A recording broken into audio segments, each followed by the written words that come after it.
In Search of the Miraculous by P.D. Ouspensky, and this is a continuation of Chapter 8.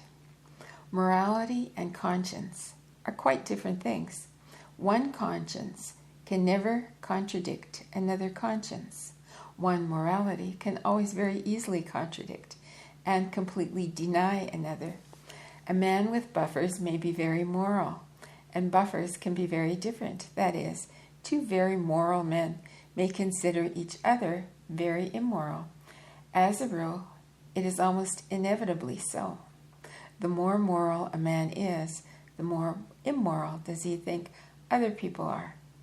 The idea of morality is connected with the idea of good and evil conduct, but the idea of good and evil is always different for different people, always subjective in man number 1, number 2, and number 3, and is connected only with a given moment or a given situation.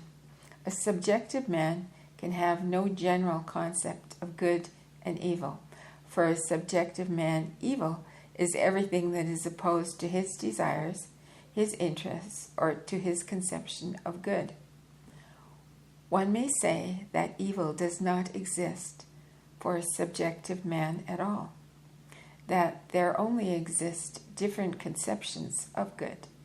Nobody ever does anything deliberately in the interests of evil, for the sake of evil.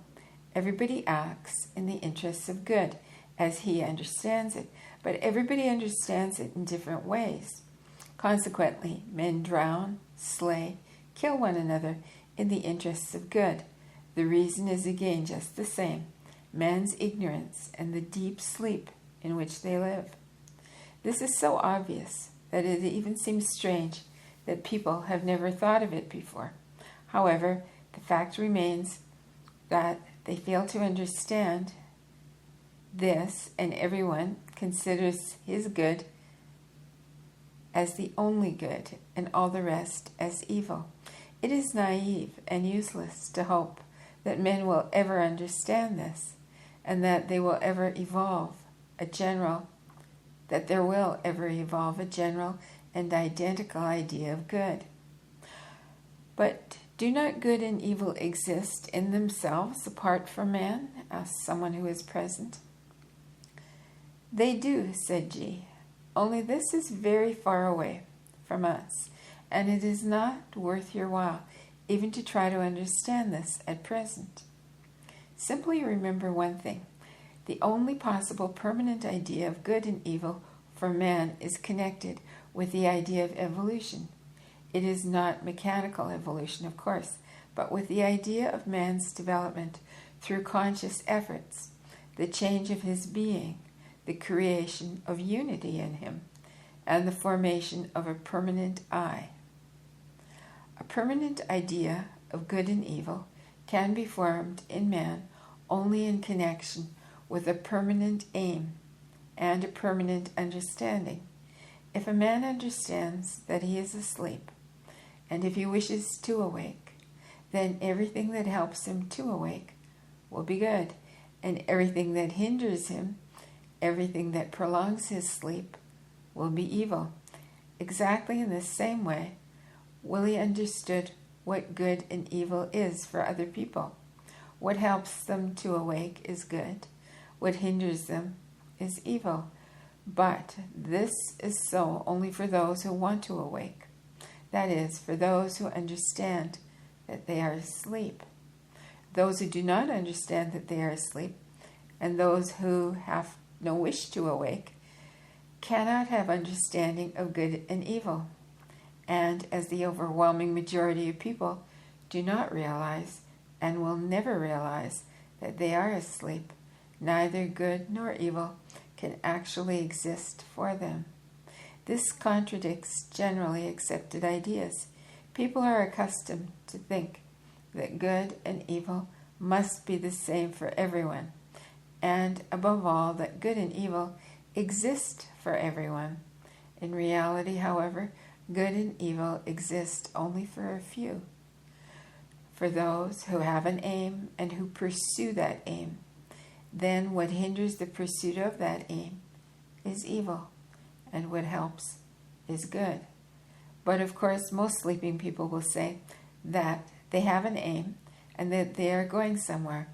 The realization of the fact that he has no aim and that he's not going anywhere is the first sign of an approaching awakening of a man, or of awakening becoming really possible for him. Awakening begins when a man realizes that he is going nowhere and does not know where to go. As has been explained before, there are many qualities which men attribute to themselves, which in reality can belong only to people of a higher degree of development and of a higher degree of evolution than man number 1, number 2, and number 3. Individually, a single and permanent I, consciousness, will, the ability to do, a state of inner being, all these are qualities which ordinary man does not possess. To the same category belongs the idea of good and evil, the very existence of which is connected with a permanent aim, with a permanent direction, and a permanent center of gravity. The idea of good and evil is sometimes connected with the idea of truth and falsehood. But just as good and evil do not exist for ordinary man, neither do truth and falsehood exist. Permanent truth and permanent falsehood can exist only for a permanent man. If a man himself continually changes, then for him, truth and falsehood will also continually change. And if people are in different states at every given moment, their conception of truth must be as varied as their conception of good. A man never notices how he begins to regard as true what yesterday he considered as false, and vice versa. He does not notice these transitions, just as he does not notice the transitions of his own eyes, one into another. In the life of an ordinary man, truth and falsehood have no moral value of any kind, because a man can never keep to one single truth. His truth changes. If for a certain time it does not change, it is simply because it is kept by buffers, and a man can never tell the truth. Sometimes it tells the truth, sometimes it tells a lie.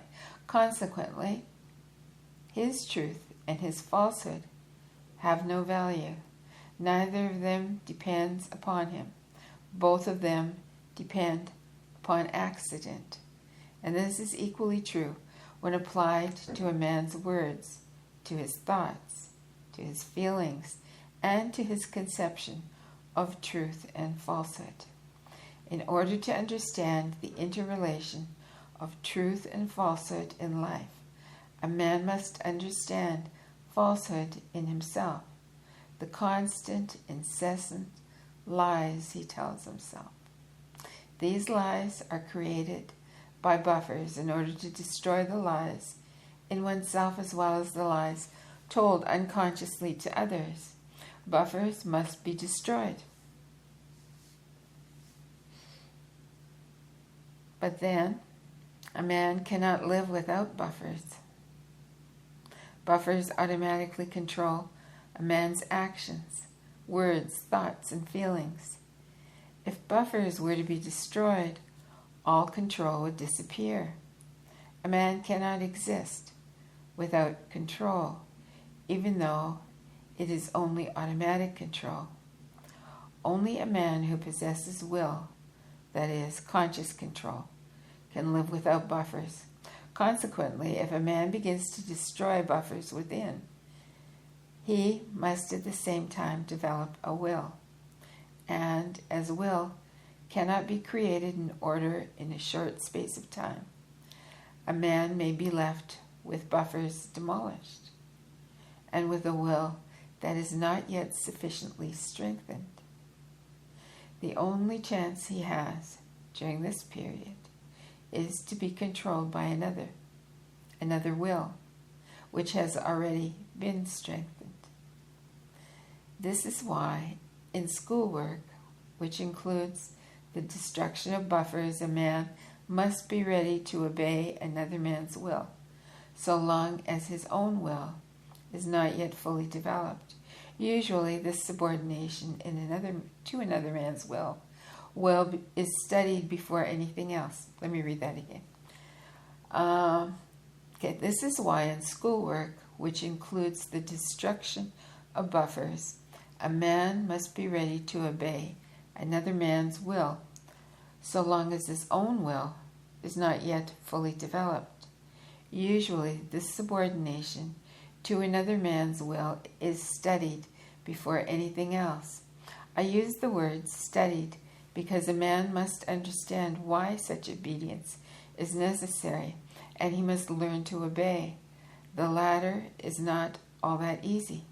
A man beginning the work of self-study with the object of attaining control over himself is accustomed to believe in his own decisions. Even the fact that he has seen the necessity for changing himself shows him that his decisions are correct and strengthens his belief in them. But when he begins to work on himself, a man must give up his own decisions, sacrifice his own decisions, because otherwise the will of the man who directs his work will not be able to control his actions. In schools of the religious way, obedience is demanded before anything else. That is, full and unquestioning submission, although without understanding. Schools of the fourth way demand understanding before anything else. Results of efforts are always proportional to the understanding. Renunciation of his own decisions, subordination to the will of another, may present inseparable difficulties to a man if he had failed to realize beforehand that actually he neither sacrifices nor changes anything in his life, that all his life he has been subject to some extraneous will and has never had any decisions of his own. But a man is not conscious of this.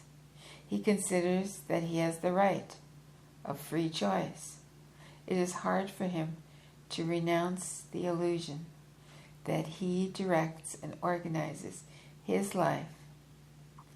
But no work on himself is possible until a man is free from this illusion. He must realize that he does not exist. He must realize that he can lose nothing because he has nothing to lose. He must realize his nothingness in the full sense of the term. The consciousness of one's nothingness alone can conquer the fear of subordination to the will of another. However strange it may seem, this fear is actually one of the most serious obstacles on a man's path. A man is afraid that he will be made to do things that are opposed to his principles, his views, ideas. Moreover, this fear immediately creates in him the illusion that he really has principles, views, and convictions, which in reality he never has had and never could have. A man who has never in his life thought of morality suddenly begins to fear that he will be made to do something immoral. A man who has never thought of this, who has never thought of his health, let me start the sentence over again. A man who has never thought of his health and who has done everything possible to ruin it begins to fear that he will be made to do something which will injure it. A man who has lied to everyone, everywhere, all his life, in the most barefaced manner, begins suddenly to fear that he will be made to tell lies, and so on, without end. I knew a drunkard who was afraid more than anything else that he would be made to drink. The fear of being subordinated to another man very often proves stronger than anything else. A man does not realize that subordination to which he consciously agrees is the only way to acquire a will of his own.